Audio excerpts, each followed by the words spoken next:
Good morning student. Chapter number second एक चर वाले रैखिक समीकरण को हम कर रहे थे। आज हम एक्सरसाइज 2.2 का क्वेश्चन नंबर 6 देखते हैं क्या कह रहा है। तीन लगातार पूर्णांकों का योग 51 है। लगातार पूर्णांक का मतलब होता है एक के बाद एक, जैसे पहला एक है तो दो आएगा, अगला तीन है, या आपने 4 लिया फिर 5 लिया फिर 6, तो ये कंटिन्यू चल रहे हैं, लगातार चल रहे हैं।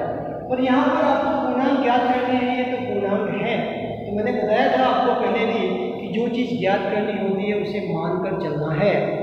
तो सबसे पहले अगर हम यहाँ देखें, एक है पहला, तो इस पहले में मैं एक जोड़ता हूँ तो मुझे 2 मिलता है। फिर 2 मिला, 2 में फिर मैं एक जोड़ूंगा तो मुझे 3 मिला। अगर मैं पहला x लेता हूँ तो x में जब मैं कितना जोड़ूंगा 1, तो मुझे दूसरा मिलेगा। फिर मैं दूसरा लिया, दूसरे में फिर मैं कितना जोड़ रहा हूँ 1, x प्लस 1 में मैं 1 जोड़ूंगा तो x प्लस 1 और 1 कितने हो गए 2।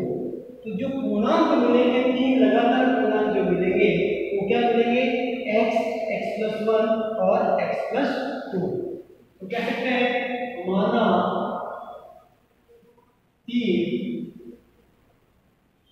लगातार पूर्णांक बराबर पहला x, दूसरा x प्लस 1 और तीसरा x प्लस 2। क्या कह रहा है प्रश्न अनुसार चलते हैं। 3 लगातार पूर्णांकों का योग, ये जो 3 पूर्णांक है इनका योग जो है वो कितना है, 51 है। योग करते हैं x, x plus 1, x plus 2, पहला x है, दूसरा x प्लस 1 है, तीसरा x प्लस 2 है। इन सब का हमने क्या किया, योग किया, तो किसके बराबर आएगा, 51 के बराबर।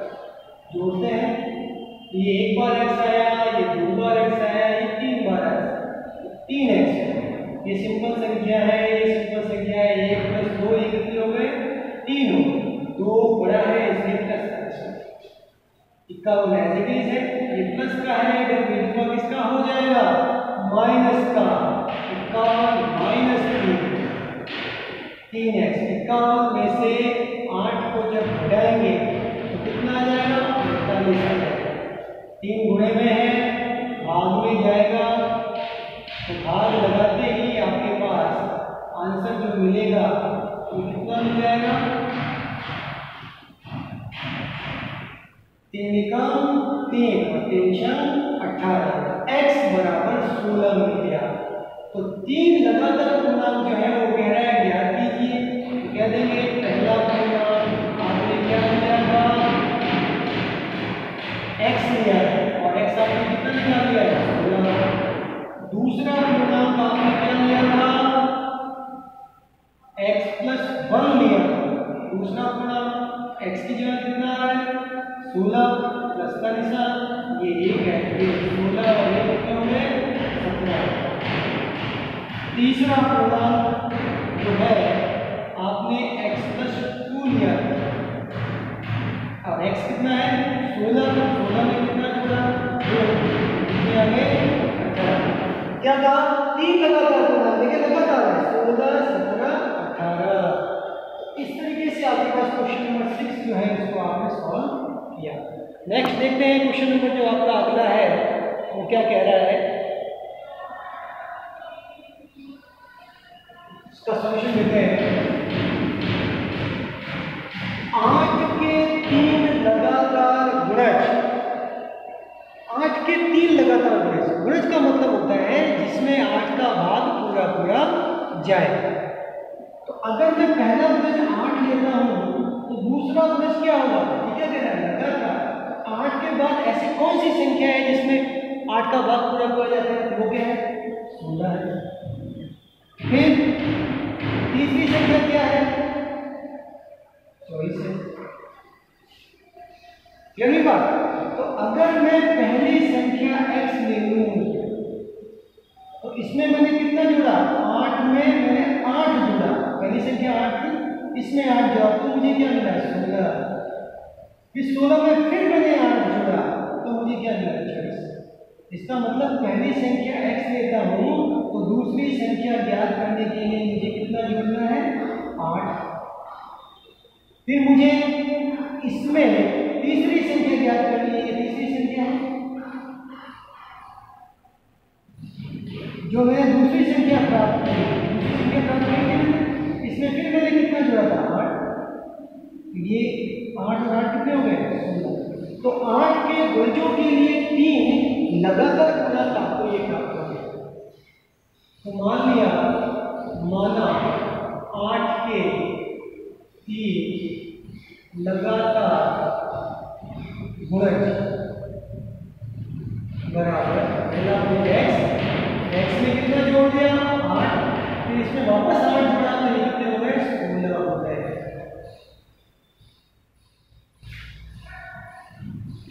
क्या कह रहा है 3 लगातार गुणजों का योग, ये जो गुणज है इसका योग 888 है। इसका अनुसार चलते हैं 3 लगातार गुणज, पहला गुणज ये है x, दूसरा गुणज x प्लस 8, तीसरा गुणज x प्लस 16 है। और इसका क्या करना है योग करना है, तो हमने ये योग किया।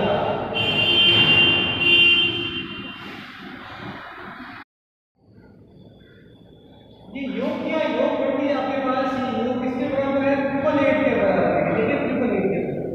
अब देखो x एक बार, दो बार और 3 बार, 3x हो गए। ये 8 10 का है, ये 16 10 का है, कितने हो गए 24 हो गए। इक्वल में क्या है 888।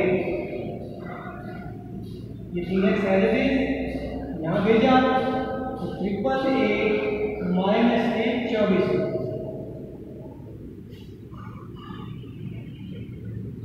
घटाएंगे 8 में से 4 गए 4, 8 में से 2 गए 6, 3 गुणे में कितना आएगा भाग में आएगा,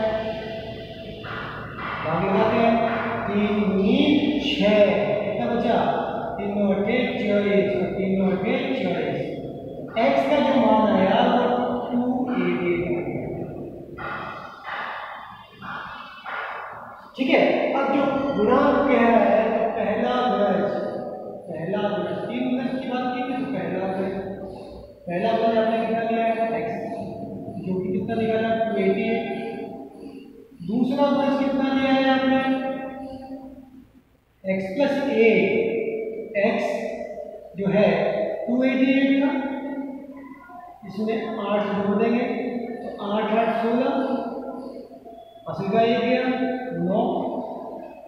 इसी तरीके से तीसरा जो गुणज है वो आपने लिया था x प्लस 16, तो 288 में आपने कितना जोड़ना है 16 जोड़ना है। 16 जोड़ते ही देखते हैं कितना आ रहा है 8 और 6 14, असल का 1 लग गया, 9 और 1 10, असल का फिर 1 लग गया।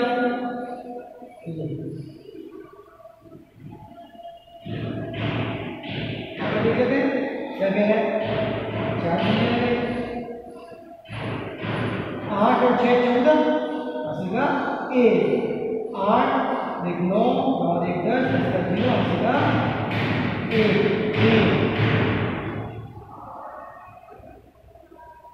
304। तो इस तरीके से आपके पास अगर आप देखें तो 288 में 8 जोड़ता हूँ तो 296 आता है, और 296 में वापस 8 जोड़ता हूँ तो आपके पास जो है 304 आ जाएगा। Question number 8।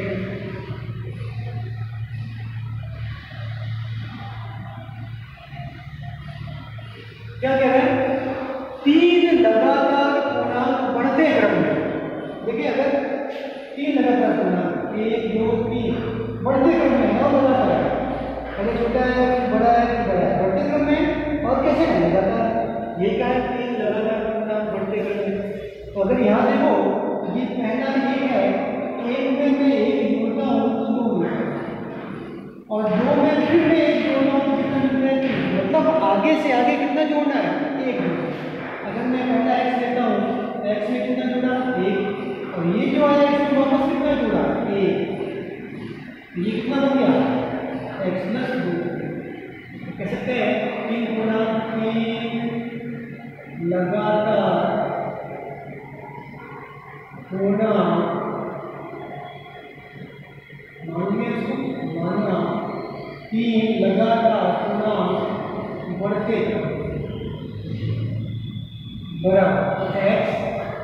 प्लस 1 और x प्लस 2। प्रश्नानुसार चलते हैं, क्या कह रहा है?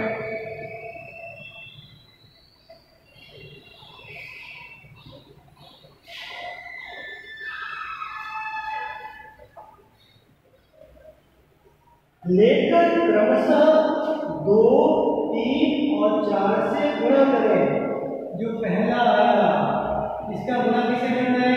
2 से, 2x आ गया। जो दूसरा है उसका गुणा किसे करना है? 3 से। x प्लस 1 का गुणा किसे करना है? 3 से। जो तीसरा आया इसका गुणा आपको किसे करना है? 4 से। गुणा कर दिया, योग करने पर, गुणा करके योग कर दिया, योग करने पर योगफल 74 प्राप्त होता है। इन सबका जब मैं योग करूंगा तो कितना आएगा? 74, 74 आएगा। तो गुणा कर लेते हैं, देखिए ये 2x को एज इट इज, प्लस का निशान 3 का गुणा x से करूंगा 3x, प्लस का निशान 3 का गुणा 1 से करूंगा 3, प्लस का निशान 4 का गुणा x से करूंगा 4x, प्लस का निशान 4 का गुणा 2 से करूंगा 8। x देखो, ये 2x है, ये 3x, 5x हो गए और 5x और ये 4 9x हो गए। ये सिंपल संख्या है। 8 और 3 कितने हो गए? 11।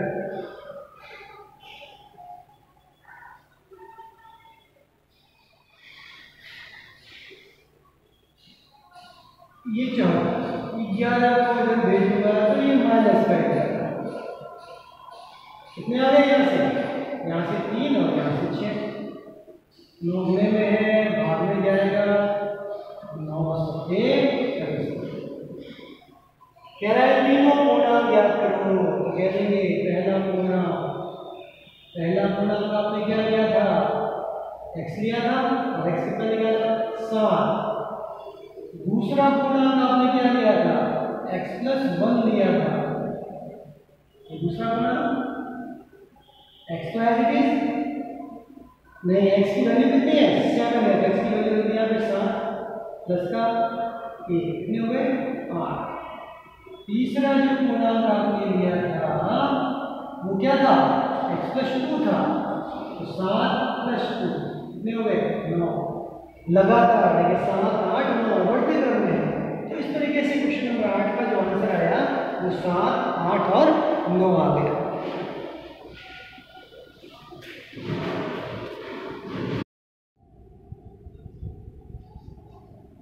देखते हैं क्वेश्चन नंबर 9 क्या कह रहा है।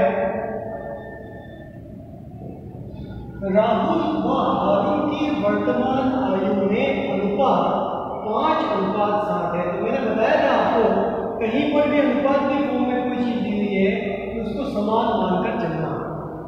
तो राहुल की जो वर्तमान आयु है वो 5x मान लेंगे और जो हारून की वर्तमान आयु है उसे हम 7x मान लेंगे।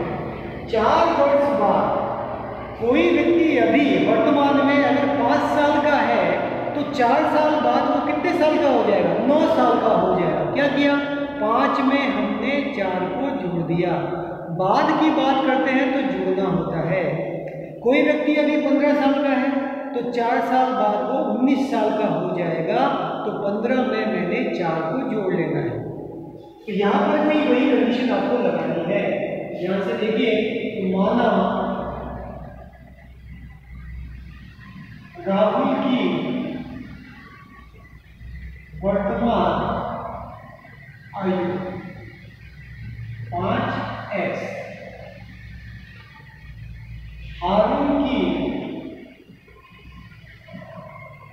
वर्तमान आयु 7x।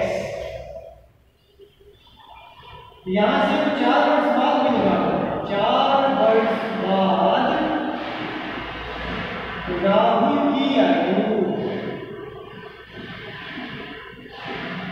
राहुल अभी कितने साल का है? 5x साल का है। 4 वर्ष बाद मतलब 4 आप जोड़ लेंगे, 5x प्लस 4। इसी तरीके से 4 वर्ष बाद हारून की आयु हारून अभी 7x साल का है तो 4 वर्ष बाद 7x प्लस 4 साल का होता है। प्रश्नानुसार चलते हैं, अब क्या कह रहा है, 4 वर्ष बाद उनकी आयु का योग, 4 वर्ष बाद ये दोनों आयु हो गई, इसका योग 5x प्लस 4 7x प्लस 4 इसके इक्वल होगा 56 को। देखिए ये x है, ये भी x है, तो 7 और 5 कितने हो गए, 12x, 4 प्लस का, ये भी 4 प्लस का 8 हो गए 56, ये 12x 8 प्लस का है, जो बिल हुआ किसका हो जाएगा, माइनस का, यहां से कितना आ गया 48, 12 गुणे में है, भाग में जाएगा तो x का मान कितना आ गया 4। तो यहां से कह रहा है कि उनकी वर्तमान आयु निकालो, तो राहुल की वर्तमान आयु, इसलिए राहुल की वर्तमान आयु, राहुल की वर्तमान आयु कितनी है, 5x है, तो 5 इंटू का साइन है बीच में, x का मान कितना निकाला है 4, तो 5 चौक 20 वर्ष। इसी तरीके से आप हारून की वर्तमान आयु निकाल सकते हैं, हारून की वर्तमान आयु,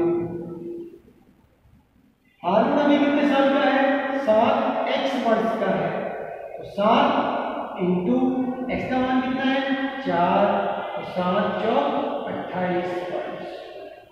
इस तरीके से आपने राहुल और हारून की वर्तमान आयु निकाली।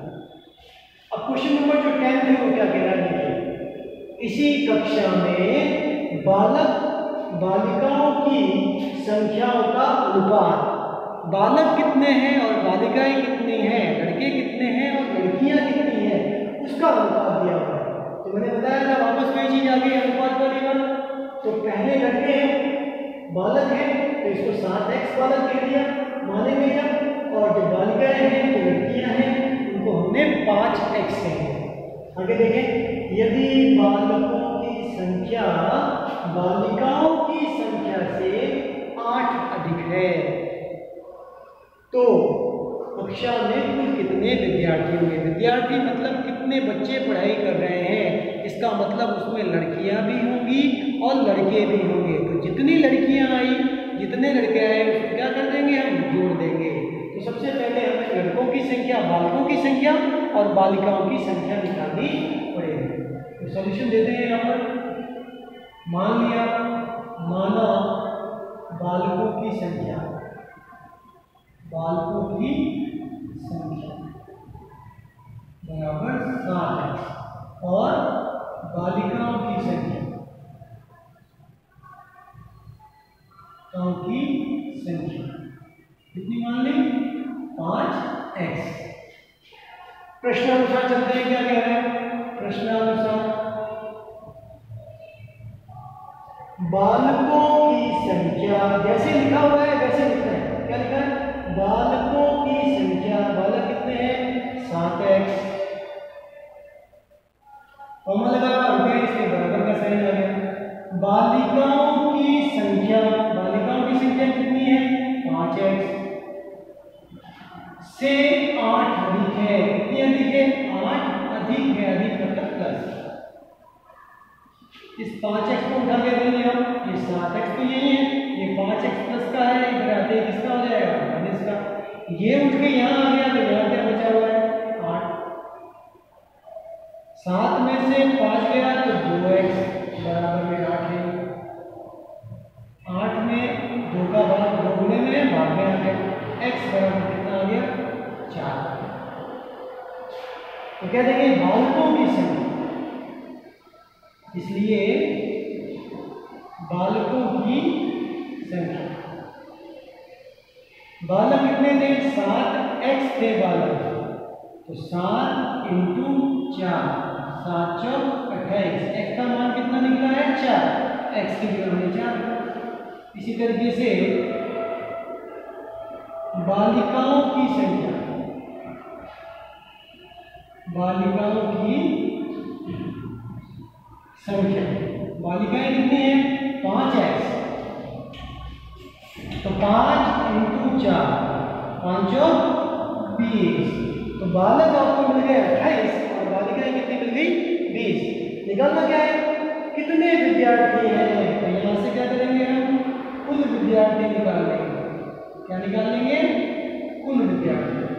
विद्यार्थियों में बालक भी आते हैं, बालिकाएं भी आती हैं, दोनों को क्या कर देंगे? जोड़ देंगे। 28 + 20 कितने आ गए? 48। तो कुल विद्यार्थी कितने हो गए? 48 हो गए।